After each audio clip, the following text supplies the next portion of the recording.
अनोखे थे, जो कोई भी व्यक्ति उनको देखता तो वो पहचान नहीं पाता कौन रामू कौन राजू है इन दोनों में से। एक शाम हरिया अपनी पत्नी से बोलता है, अब तो बुढ़ापा आ गया और अब पहले जैसे हाथ पैर भी नहीं चलते। हाँ, अब आपकी और मेरी उम्र हो गई है, अब मुझसे भी घर का काम नहीं होता। क्यों ना रामू और राजू के लिए सुंदर लड़कियां देखकर उनकी शादी कर दी जाए।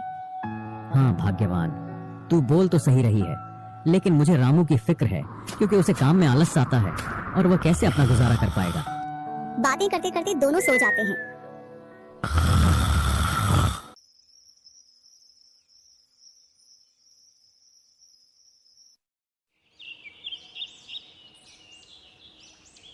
और सुबह उठकर हरिया रामू राजू से बोलता है, तुम दोनों खेतों पर चले जाना और एक खेत को खोद आना जिसमें मैं आकर बीज बो दूंगा।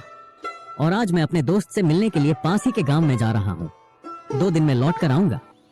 हरिया तैयार होकर दूसरे गांव की ओर निकल जाता है और रामू राजू भी खेतों की ओर चल देते हैं। दोनों खेतों में जाकर काम करने लग जाते हैं। रामू ठहरा कामचोर, वह थोड़ी देर काम करने के बाद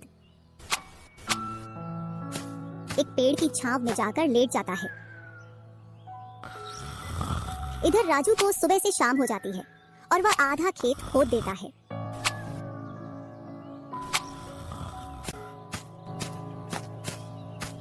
और हरिया भी अपने दोस्त के पास पहुंच जाता है। अरे भाई हरिया, कैसे आना हुआ? तुझसे मिलने की इच्छा हुई तो मिलने आ गया। चल अच्छा है, पहले भोजन करते हैं, इसके बाद गप्पे लड़ाएंगे। दोनों साथ में भोजन करते हैं। हाँ भाई हरिया, सुना सब कुशल मंगल? हाँ भाई, सब कुछ कुशल मंगल है। अब तो तेरे दोनों लड़के शादी के लायक हो गए होंगे। हाँ, दोनों शादी के लायक हो गए हैं और खासकर मैं तेरे पास इसीलिए आया हूँ कि कहीं दोनों लड़कों के लिए लड़कियां देख आऊं। वैसे अपनी भी 2 बेटी हैं और दोनों खूब होशियार और चंचल है। अब दोनों की भी उम्र शादी के लायक हो गई है। अगर तुझे कोई ऐतराज ना हो तो क्यों ना इस दोस्ती को रिश्तेदारी में बदल दी जाए। इतना सुन हरिया बड़ा खुश होता है। जब वह दोनों लड़कियों को देखता है तो दोनों बहुत ही सुंदर थीं।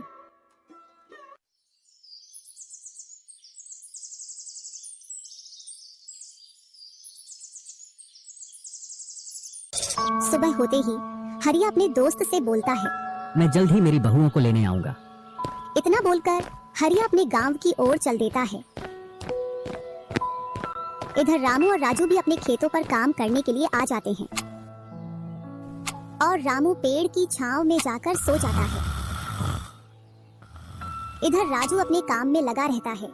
शाम होने को आ जाती है और हरिया भी अपने खेतों के पास आ जाता है। रामू की आंख खुलती है तो हरिया उसको आता हुआ दिखता है, तो वह खेत में जाकर काम करने लग जाता है। चलो घर, अब शाम हो गई और खेत भी पूरा खुद गया है।